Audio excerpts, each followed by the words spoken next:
اتنی زیادہ فیملیز ہیں آئی نو کہ ان کے آپس میں نہیں بنتی کوئی ریلیشن نہیں ہے, فزیکل ریلیشن بھی نہیں ہے, they living in the same home, اور صرف بچوں کی وجہ سے they are like doing things. اب اس میں بھی اور سچویشن ہے. اس میں بہت سارا پھر وہ جائیداد کا مسئلے بھی آ جاتے ہیں, انہیریٹنس کا, کیونکہ because I know a friend, very close friend of mine, تو اس کا سین یہ ہے کہ وہ ڈیورس نہیں لے رہے, اوپر نیچے رہ رہے ہیں because of the kids and the جائیداد اینڈ وہ جو ایک ٹرانسفر ہوتی ہے نا انہیریٹنس کے تھرو جو آپ کو پراپرٹی آتی ہے اس کی وجہ سے. تو دس از ویری کمپلیکیٹڈ.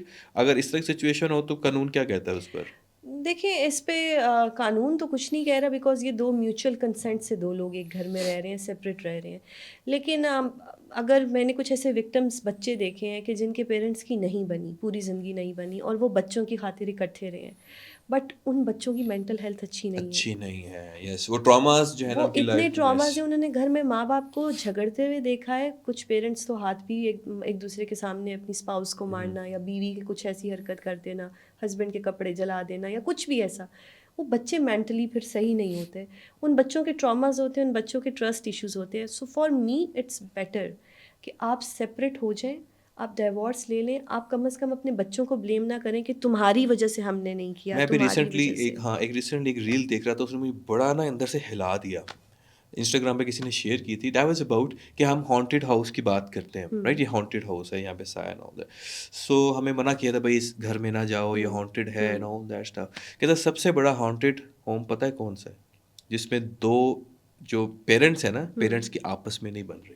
اس بچے کے لیے اس سے بڑا ہانٹیڈ ہوم ہے ہی نہیں. 100%. اور ایک طرف لائک آپ اس گھر میں رہ رہے ہیں, اور جو وہ عام طور پہ جنات کے والے سے ہانٹیڈ کیا جاتا ہے نا, لیکن جب آپ کو ڈیلی نشتر چل رہے ہیں آپ کے اوپر گالیوں کے, تھپڑوں کے, وہ ڈومیسٹک وائلنس کے, ایک بچے کے لیے اس سے زیادہ ہانٹیڈ ہوم ہو ہی نہیں 100%. سکتا.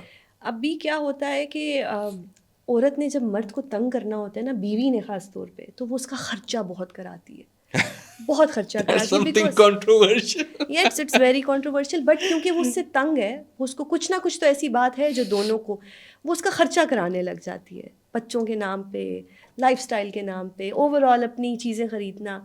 اب ہسبینڈ نے جب بیوی کو تنگ کرنا ہوتا ہے تو وہ باہر افیئرس چلاتا ہے, وہ پارٹیز کرتا ہے. اگر تو امیر ہے تو پارٹیز کرے گا, افیئرس چلائے گا, یا کوئی ایسی حرکت, یا اس کے کسی ایسے خاندان والوں سے جا کے ملے گا جو اس کو پسند نہیں ہے. دیر آر کیٹیگریز, امیروں میں ہو رہے ہیں, غریبوں میں ہو رہے ہیں, مڈل کلاس میں ہو رہے ہیں, لوور مڈل کلاس میں ہو رہے ہیں. انڈائریکٹلی ایک دوسرے کو تنگ کرنا ہے. اب جب وہ ایک دوسرے کے ساتھ لڑ رہے ہوتے ہیں نا, دے نیور ریئلائز کہ اس وقت بچے کی مینٹل ہیلتھ کیا ہے. یعنی کہ آج کل آپ کو پتا لون کے سوٹ کتنے مہنگے ہو گئے, رائٹ, 25-30 ہزار روپے کا. Can آپ ہی you اس دن بتا رہی تھی, رائٹ. تو یعنی کہ اگر کوئی عورت اپنے بندے سے 25-30 ہزار کا لون کا سوٹ اور وہ ایک نہیں لے گی, وہ 4 لے گی. ہاں, تو پھر اس کا مطلب یہ ہے کہ وہ ہسبینڈ کو تنگ کرنا چاہ رہی, تو ہسبینڈ اس کو اشارہ لے, اچھا اس سے مجھ سے 4 لون کے سوٹ مانگ رہے, اس کا مطلب یہ مجھ سے ڈیورس چاہتی ہے. اور لیکن وہ ڈائیورس بھی نہیں لیتے کیونکہ ان کے بچے ہوتے ہیں. بٹ اچھا, اب there are 2 categories of kids. ایک بچے وہ ہیں جو اس چیز سے پریشان ہو رہے ہیں, ایک بچے وہ ہیں جو اس چیز کا فائدہ اٹھا رہے ہیں. اب ایک ایسا کیس تھا جس میں بچہ ماں کو علیحدہ بلیک میل کرتا تھا کسٹڈی کے اس میں, کہ اگر تم نے یہ نہ کیا تو میں باپ کے پاس جا رہا ہوں, میں کورٹ میں کہہ دوں گا میں نے باپ کے پاس جانا ہے. یہ کیس آپ کے پاس آیا؟ 100% میرے آفس میں آیا, اور پھر باپ کے پاس جاتا تھا, اور پھر باپ کو بلیک میل کرتا تھا, ہاں مجھے پلے اسٹیشن نہ لے کے دیا نا, میں ماں کے پاس جا رہا ہوں. So there are 2 categories of kids. ایک وہ جو پس جاتے ہیں, ایک وہ جو ماں باپ کو پسا کے رکھ دیتے ہیں. سو اب میرے خیال سے وہ بچہ لکی ہے جو دونوں کو بلیک میل کر رہا ہے, بٹ اپنے آپ کو اس نے سیٹسفائی کیا ہوا ہے. ایک ایسا بچہ بھی ہے جو پس رہا ہے, ماں کچھ کہہ رہی ہے, باپ کچھ کہہ رہے ہیں, اور وہ ایک ہی گھر میں رہ رہے ہیں. تو this is something actually very wrong, اور مجھے اس کا کوئی حل نظر نہیں آتا. دیر از اے سمپل سولوشن کہ اگر دو لوگ خوش نہیں ہیں تو اچھے طریقے سے ایز پر قرآن اینڈ سننا گفٹس کے ساتھ آپ علیحدہ ہو جائیں.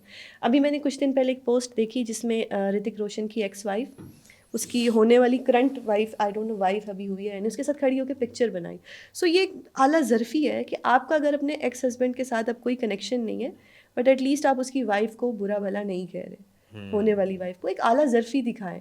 ہر چیز آپ کی پوزیشن نہیں ہے. اللہ تعالیٰ نے انسان کو فری بنایا ہے, انسان کسی کا غلام نہیں ہے, کسی کا غلام نہیں. Respect is something else. Respect میں اگر اپنے ہسبینڈ کی خدمت کرتی ہوں, دس از رسپیکٹ, کوئی غلامی نہیں ہے. اگر ہسبینڈ اپنی وائف کی رسپیکٹ کر رہا ہے تو دس از ناٹ غلامی. لیکن یہ جو امپوز کر دیا جاتا ہے نا, دس از رانگ. چلیے آپ نے بڑی زبردست باتیں کی, مجھے بڑا اچھا لگا.